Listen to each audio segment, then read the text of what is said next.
gonna show y'all how to disassemble your Glock and clean it, man. My shit dirty as fuck. I'm lacking out here. I've been lacking for like a minute. All you do, all you gonna do is put you in here so you can see. All you gonna do is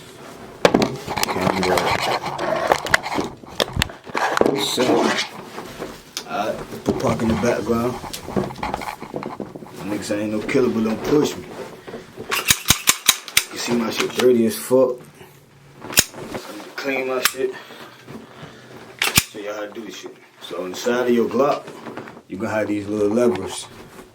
You're gonna have these little levers right here. You got one on each side, right? But what you're gonna do is you're gonna take your Glock, wrap your hand around it, pull these two levers down, pull your trigger. Voila. So let's do it again. Somebody. Somebody.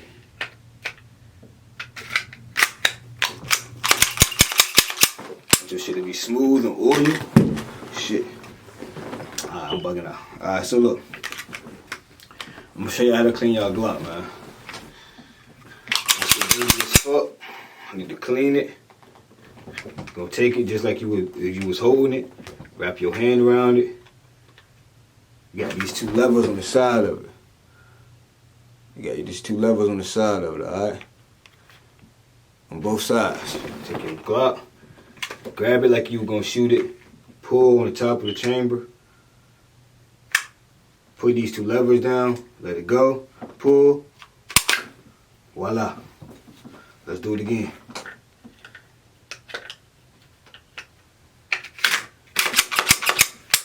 You want to make sure your Glock is clean and oiled. You want no jams. You're going to grab it just like you're going to shoot it. Wrap your hand over top, pull it. Pull these two levers down. Pull the trigger and push forward simultaneously. So pull your trigger and then I'm bugging. Alright, let's do it again.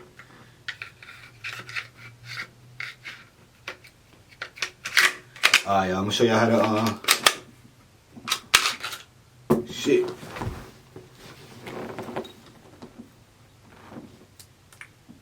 Show you how to clean y'all Glock, man. Put my shit back together.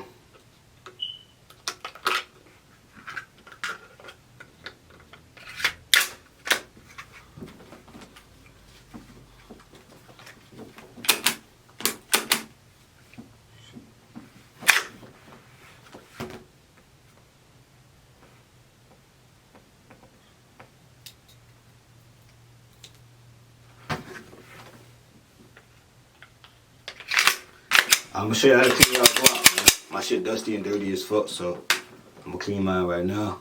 So basically what you're gonna do is you got two levers on the side of it, right? On each side is your Glock. You're gonna grab it just like you're gonna shoot it. Wrap your hand over top, pull it back. You're gonna pull both of those levers down. Alright, let it go. Pull your trigger and then push forward. Let's do it again.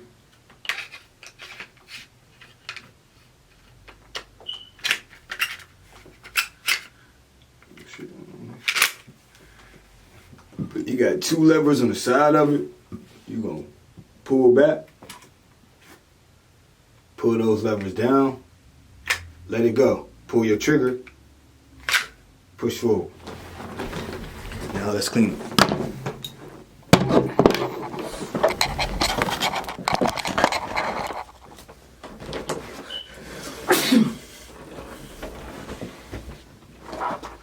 I got this little kit from Walmart.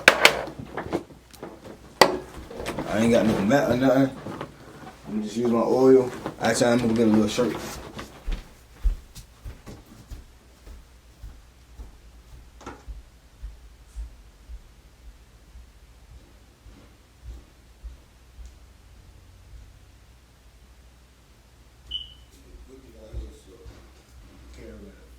Extended mat and two extra mats. So be careful. Alright, y'all, so I got a little cloth to clean my Glock.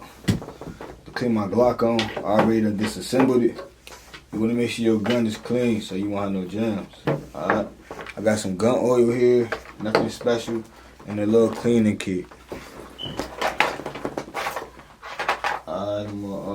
I guess this kit got a little tool up there. I'm just gonna use the cloth because I'm just cleaning the Glock. I ain't cleaning the rifle enough. It's right here. I don't even go in there. That's weird. Oh. Nope. Anyway. Take it. First I'm gonna brush it. Get all the dirt, grime out of it.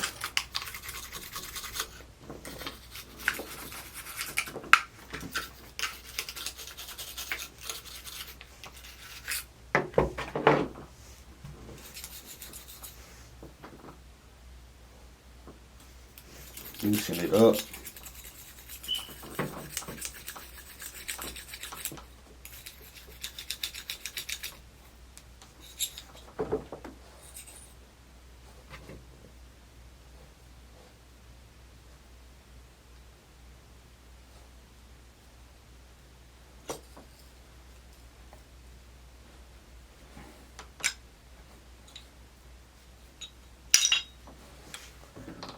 Take this up, my shit dirty as fuck. I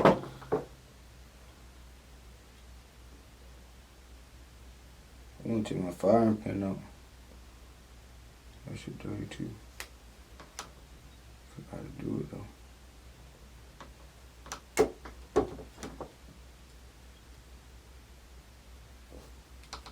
There it is. Oh, come on.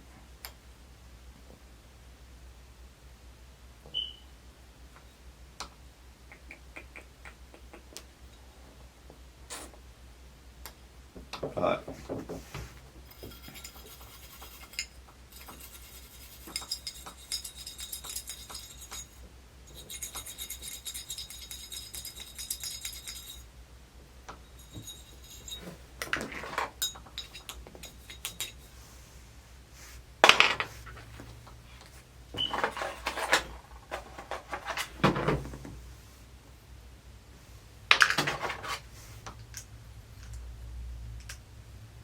It's crazy because why is it here if it don't fit?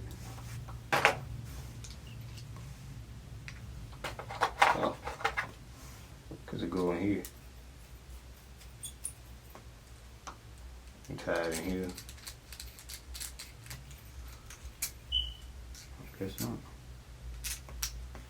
This was a weak kit. This probably why it was $5. This shit don't even work in there. I need a little brush though. That's what I really need. I might even get my toothbrush.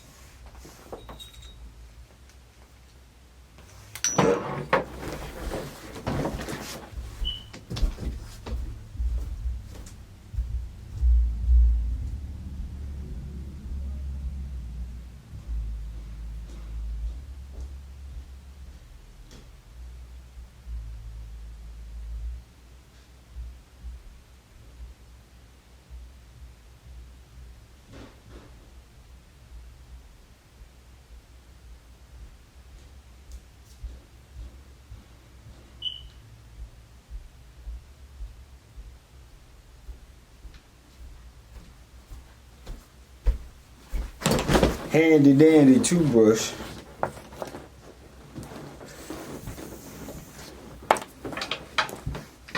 Let's clean the Glock. Shit dirty as fuck.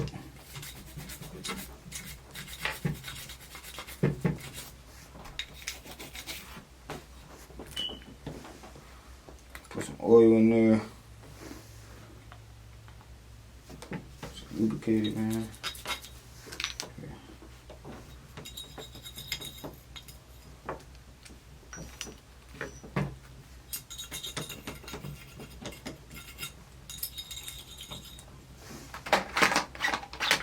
I can't believe this don't even got no brush.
And so what we're going to do is go through each of the steps that Glock says. This is not necessarily what I'm recommending, but it's what Glock officially says.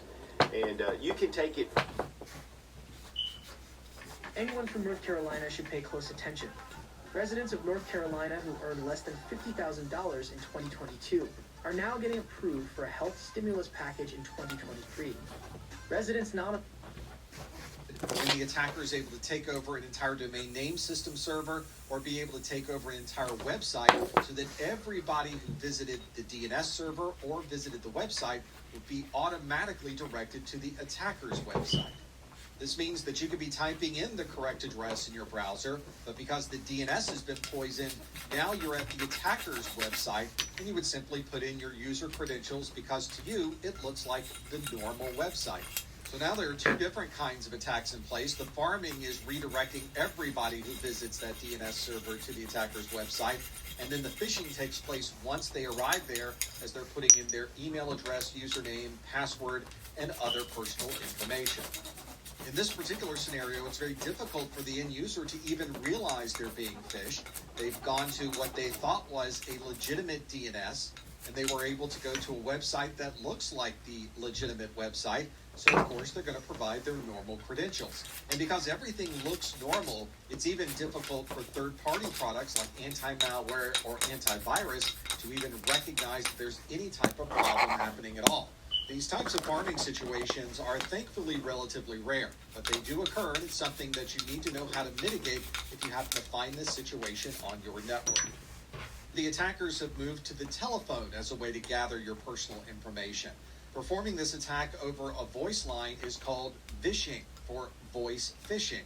Very often the attacker is spoofing the phone number that's appearing on the incoming call, so it looks like it's a local phone number. But in reality, they could be calling from anywhere. The point of the phone call or the voicemail that they leave ultimately leads to you giving up some type of personal information that they can use to gain access to your accounts. Of course, they may not even need to talk to you. They can do everything over SMS. That's the short message service, or what we commonly refer to as text messages. This is also referred to as smishing or SMS phishing, where this phishing is all done over a text message communication. Often these text messages have a link, and the attacker tries to entice you into clicking that link and providing them with more information. There are many, many different ways that attackers try to entice you to give up your information or your money. Many of these scams can be found in a large list on Reddit. You can find it at reddit.com/r/scams. With some of these attacks, the attacker isn't after an email password. They're instead trying to get large sums of money transferred into their personal account. To be able to do that, they need to gather as much information as possible on the victim. So they'll perform a number of different steps of reconnaissance prior to performing the actual phishing attack. It's remarkable how much open source information is available on the internet, and you can gather information about individuals, groups of individuals, or large organizations by simply visiting third-party websites, Facebook, LinkedIn, and other locations. Based on the information they gather, they can create a very believable pretext. They might be able to determine where you live, where you work, who you work with, be able to use people's names, be able to understand places that you shop, and put all of that information into a very believable phishing attack. These types of very directed phishing attacks are called spear phishing attacks. They're going after a very specific person or a very specific group of people to be able to gather the information that they need. A spear phishing attack that goes after a person who has control of a lot of money or a lot of information is called whaling. It's very common to go after the CEO or the head of the accounting department because they have access to the entire corporate bank account. All you need is one very well-crafted phishing attack to be able to convince somebody to log into a fake user account that would then provide the attacker with all of the banking information for the organization. These types of whaling attacks happen all too often. If you're in an organization that has people who are in charge of these particular accounts, you need to make sure that they are very familiar with the type of phishing attacks that they might run into.